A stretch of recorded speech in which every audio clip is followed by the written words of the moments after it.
वफाकी वज़ीर मनसूबाबंदी एहसन इकबाल ने कहा है कि पाकिस्तान के पास दो ही रास्ते हैं, या बैरूनी कर्जों पर इन्हिसार जारी रखा जाए या पैदावारी सलाहियत और बरामदात बढ़ाकर IMF को अलविदा कहा जाए। बरामदात का फ़रोग़ और पैदावार बढ़ाना IMF से छुटकारे का वाहिद रास्ता है। 2025 के माहाना तरक्याती अपडेट के इजरा के मौके पर प्रेस कॉन्फ्रेंस में वफाकी वज़ीर ने कहा कि वज़ीर आज़म ने नायब वज़ीर आज़म की सरबराही में आला सतह की एक कमेटी कायम कर दी है जो मौजूदा $7 अरब कर्ज प्रोग्राम की तकमील के बाद IMF के बगैर मईशत चलाने का रोड मैप तैयार करेगी। हुकूमत को एक्सपोर्ट इमरजेंसी लगाने की तजवीज़ दी है। तरक्की के लिए छुट्टियों में भी काम करना होगा।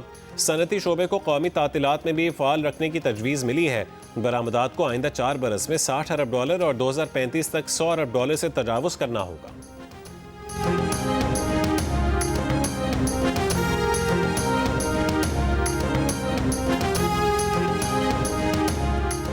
अमरीकी सदर ट्रंप ने ईरान से तिजारत करने पर नई पाबंदियां आयद कर दी। कहा कि ईरान के साथ तिजारत करने वाले किसी भी मुल्क पर अमरीका में 25% टैरिफ आयद होगा। चीन की किसी भी गैर कानूनी यकतरफा पाबंदियों और दायरे इख्तियार के नाजायज़ इस्तेमाल की सख्त मुखालफत। अमरीकी पाबंदियों पर रद्द-ए-अमल में वाशिंगटन में चीनी सफारतखाने ने कहा कि टैरिफ या तिजारती जंगों में कोई फाते नहीं होता। दबाव या ज़बरदस्ती से मसाइल हल नहीं किए जा सकते। चीन अपने जायज़ मफादात के तहफ़्फ़ुज़ के लिए तमाम ज़रूरी इक़दाम करेगा।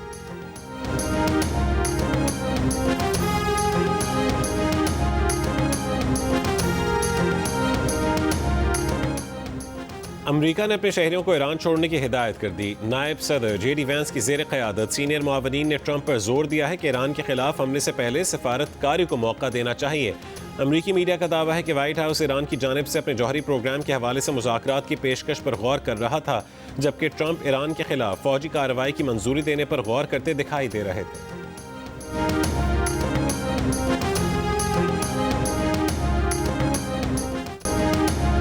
ईरानी सुप्रीम लीडर आयतुल्लाह ख़ामेनेई का हुकूमत के हक़ में मुज़ाहरों पर कौम को ख़िराज तहसीन। कहा कि अजीम रैलियों ने गैर मुल्की दुश्मनों की साजिशों को खाक में मिला दिया। इन साजिशों पर किराए के अंदरूनी एजेंटों से अमल करवाया जाना था।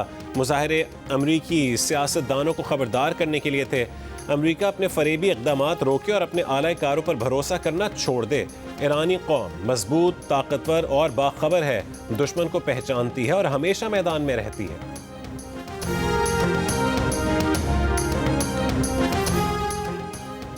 नायब वज़ीर आज़म और वज़ीर ख़ारजा इसहाक़ डार का ईरानी वज़ीर ख़ारजा अब्बास इराक़ची को फ़ोन। ईरान की मौजूदा सूरत हाल पर तबादला ख़याल। पाक ईरान वज़ीर ख़ारजा ने करीबी राबते में रहने पर इत्तफ़ाक़ किया। पाक ईरान सिफ़ारती रवाबित जारी रखने के अज़म का इयादा किया। एक मुजरिम जो हसास इदारों पर हमले में मुलव्वस हो, उसके वज़ीर आला रहने का जवाज़ नहीं। बेहतर है कि सुहेल आफरीदी इस्तीफ़ा दे दें, वरना कानून अपना रास्ता लेगा। वज़ीर आज़म के कोऑर्डिनेटर इख्तियार वली की जियो पाकिस्तान में गुफ्तगू। कहा कि तहरीक इंसाफ का मुल्क के मसाइल से कुछ लेना देना नहीं। वज़ीर आज़म ने अमन अमान और सैलाब पर सुहेल आफरीदी को मीटिंग में बुलाया, वो नहीं आए। सुहेल आफरीदी आए, हम उन्हें अफगान तालिबान के दहशतगर्दी में मुलव्वस होने के सबूत देंगे।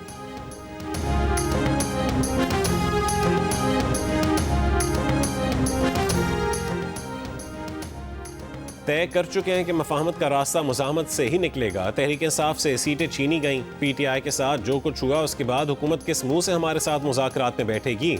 वज़ीर आला खैबर पख्तूनख्वा के मुआविन खुसूसी शफी जान की प्रोग्राम आज शाहज़ेब खानज़ादा के साथ में गुफ्तगू।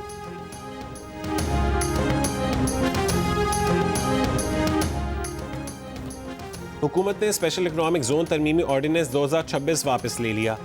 वज़ीर आज़म ने सदर को ऑर्डिनेंस वापस लेने की एडवाइस भिजवा दी। इससे पहले वज़ीर आज़म ने ऑर्डिनेंस मंजूरी के लिए सदर को भिजवाया था। सदर ने 15 दिन तक उस पर दस्तखत नहीं किए, जिसके बाद यह खुद ब खुद नाफिज़ुल अमल हो गया था।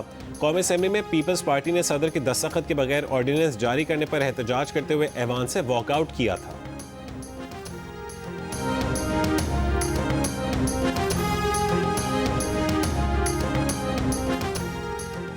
इंडोनेशिया की पाकिस्तान से दिफाई ताल्लुकात मज़ीद बढ़ाने की ख्वाहिश। फील्ड मार्शल सैयद आसिम मुनीर से मुलाकात में इंडोनेशिया के वज़ीर दिफा ने दो तरफा दिफाई ताउन बढ़ाने के लिए मुख्तलिफ शोबों की तलाश पर तबादला ख्याल किया। ISPR के मुताबिक फील्ड मार्शल ने इंडोनेशिया से पायदार दिफाई ताल्लुकात बढ़ाने के अज़म का इयादा किया। मुलाकात में इलाकाई और आलमी सिक्योरिटी सूरत हाल पर भी तबादला ख्याल किया गया। इंडोनेशिया के वज़ीर दिफा lieutenant general retired Sjafrie Sjamsoeddin की क़यादत में वफ़द ने एयर हेडक्वार्टर्स इस्लामाबाद में सरबराह पाक फ़ज़ाइया air chief marshal Zaheer Ahmad Babar Sidhu से भी मुलाकात की।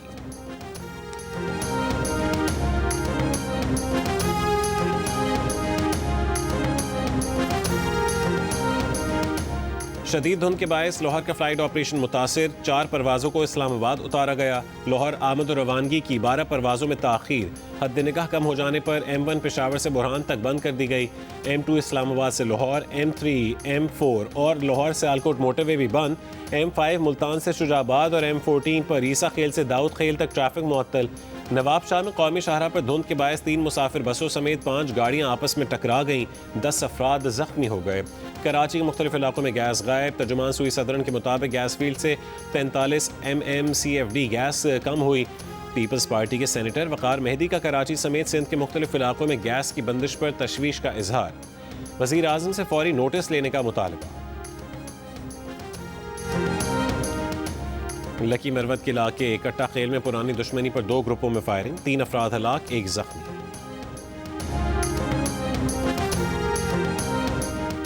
हमास ने गजा का इंतजाम आज़ाद फ़लस्तीनी इदारे के हवाले करने की हिदायत जारी कर दी। तर्जुमान हमास के मुताबिक फैसला सदर ट्रंप की जानिब से गजा अमन काउंसिल बनाने के बयान के बाद किया गया।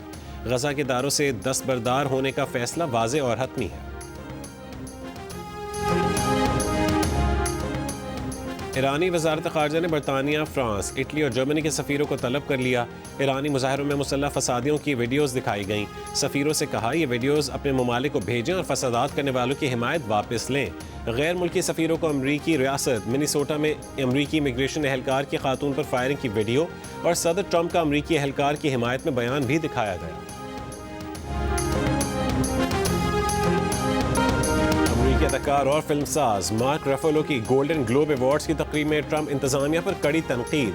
अपने कोट पर लगी पिन से मुतालिक सवाल पर कहा है कि उन्होंने ये पिन रेने निकोल के लिए लगाई है, जिसे immigration and customs enforcement agency के एहलकार ने कत्ल कर दिया था। ये भी कहा कि हमारे पास एक दाना सदर हैं जो इस बारे में झूठ बोल रहे हैं कि ये क्या हो रहा है। अमेरिका ने वेनेजुएला पर गैर कानूनी हमला किया। ट्रंप दुनिया को बता रहे हैं कि बैनुल अक़वामी कानून उनके लिए कोई मानी नहीं रखता। अगर हम दुनिया के सबसे ताकतवर मुल्क के लिए इस आदमी की अखलाकियात पर इन्हिसार कर रहे हैं तो हम सब बहुत बड़ी मुश्किल में हैं।